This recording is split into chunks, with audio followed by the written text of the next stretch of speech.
దేవునికి మహిమ కలుగును గాక. మన రక్షకుడును ప్రభు అయిన యేసు క్రీస్తు వారి పరిశుద్ధమైన నామములో మీకందరికీ శుభాలు వందనాలు తెలియపరుస్తున్నా. ప్రియ దైవజనమ, ఈ ప్రత్యేకమైనటువంటి సమయంలో చక్కని మాట మీతో జ్ఞాపకం చేయడానికి ఆశపడుతున్నాను. అది ఏంటి అంటే వాక్యంలో నుంచి కాదు, కానీ దైవ సేవకులు చేస్తూ వచ్చినటువంటి ఒక మంచి పనిని, గొప్ప పనిని మీతో తెలియచేస్తూ వస్తున్నాను. అయితే ఏంటయ్యా అని ఆలోచించవచ్చు. ఏంటంటే, మరి ఈ మధ్య కాలంలో విజయవాడ పట్టణంలో వర్షాల వల్ల విపరీతమైనటువంటి వరదలలో అనేక మంది ప్రజలు ఇబ్బంది పడుతున్నటువంటి పరిస్థితుల్లో మంచి మనసున్నటువంటి దైవ సేవకులు ప్రజలకు చేస్తూ వచ్చినటువంటి సహాయాన్ని బట్టి నేను వారిని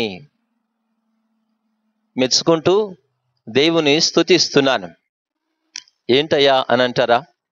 నిజంగా మరి దైవజనులు, విజయవాడలో పరిచర్య చేస్తున్నటువంటి దైవజనులు పాల్ ఎమాన్యుయల్ గారు, నిస్తి గారు, మరి వారు దేవుని ప్రేమను బట్టి అనేక మందికి ఆహారం కావచ్చు, నిత్యావసర సరుకులు అనేకమైనవి వాళ్ళకి అందిస్తూ వచ్చారు.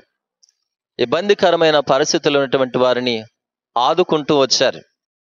దేవుని బిడలారా, అలాగే ఇంకా సారెపాకులో పరిచర్య చేస్తున్న దైవ సేవకులు పాల్ పృథ్వీ గారు, సుజాతమ్మ గారు, మరి వారు కూడా దగ్గరగా భద్రాచలం ఏరియా నుంచి వచ్చి విజయవాడలో ఇబ్బంది పడుతున్నటువంటి వారికి ఆహారం కావచ్చు, కూరగాయలు కావచ్చు, బట్టలు కావచ్చు, రకరకాలుగా వారు పంపిణీ చేస్తూ వచ్చారు.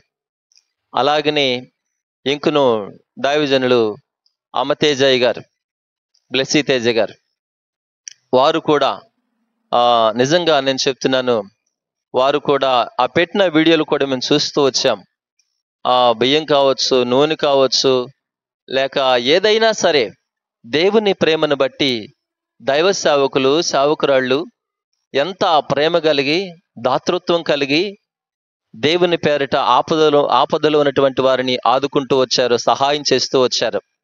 అయితే ఏంటయ్యా వారి గురించి మీరేం చెప్పబోతున్నారంటే, వాళ్ళు చేసినటువంటి మంచి పనిని చూసేవాళ్ళు ప్రోత్సహించవలసింది పోయి చాలామంది కామెంట్స్ పెట్టారు కదా, సావుకుల్ని దొంగలని దోచుకున్నారు కాబట్టి ఇలా చేస్తా ఉన్నారు, మీ పాపాలు పోగొట్టుకుంటున్నారు అని చెప్పేసి కామెంట్స్ ద్వారా చాలా నీచంగా కామెంట్స్ పెట్టారు, మాట్లాడుతూ వచ్చారు. అందుని బట్టి బాధ కలిగి నేను ఈ వీడియో చేయడం జరుగుతూ వచ్చింది. దేవుని బిడ్డలారా, దయచేసి గమనించండి. వాళ్ళను చాలా మంది విమర్శించి, దూషించి మాట్లాడినటువంటి వాళ్ళు ఉన్నారు. ఎందుకు ఈ మాటలు చెబుతున్నానంటే, అన్నవాళ్ళు దూషించి మాట్లాడినటువంటి వాళ్ళ దైవ సేవకులు కూడా ఉన్నారు. వారిని నేనేమీ విమర్శించట్లేదు. కానీ ఏం చెబుతున్నానంటే, ఇప్పుడు వాళ్ళు చేస్తున్నటువంటి మంచి పనిని అనేకులకు సహాయం చేస్తున్నారు. మరి విమర్శించి మాట్లాడినటువంటి వాళ్ళు, దూషించి మాట్లాడినటువంటి వాళ్ళు ఏమైపోయారు? సహాయం చేయడానికి మనసు లేదా? దేవుడు వారికి ఇచ్చాడే. పాల్ ఎమాన్యుయల్ గారు, పాల్ పృథ్వీ గారు, అమ్మతేజ గారు, వాళ్ళు చేస్తూ వస్తున్నటువంటి ఆ మంచి పనిని బట్టి నేనంటున్నా, వాళ్ళు చాలా మంది ఆశ్రమాలు పెట్టి, వృద్ధాశ్రమాలు, అనాథాశ్రమాలు పెట్టి దేవుని బిడ్డలారా చాలా మందికి సహాయం చేస్తూ ఉన్నారు. అవన్నీ నేను కూడా దగ్గరికి వెళ్ళి చూడలేదు, కానీ వీడియో ద్వారాగా నేను చూస్తూ వచ్చాను. వారు చేస్తున్నటువంటి మంచి కార్యాలను బట్టి దేవుడు మహిమ పొందుతాడు. దేవుడు వారి పరిచర్యలను, వారి కుటుంబాలను దీవిస్తూ ఉంటాడు. ఈ మాటలు ఎందుకు చెప్తున్నానంటే, మనము సూటిపోటు మాటలతో గుచ్చి చంపే కంటే మనం నిజమేంటో తెలుసుకొని చూసి మాట్లాడడం మంచిదని, మంచి పలకడం మంచిదని నేను జ్ఞాపకం చేస్తున్నాను. బైబిల్లో అపోస్తుల కార్యాల్లో 10వ అధ్యాయంలో భక్తుడైన కొర్నేలిని గురించి దోత కొర్నేలితో మాట్లాడుతూ అంటాడు, కొర్నేలి, నువ్వు చేస్తున్న ప్రార్థనలను, ధర్మ కార్యములను దేవుని సన్నిధికి జ్ఞాపకార్థముగా చేరాయి అని దూత అనగా దేవుడే సాక్ష్యం ఇస్తూ వచ్చాడు కదా.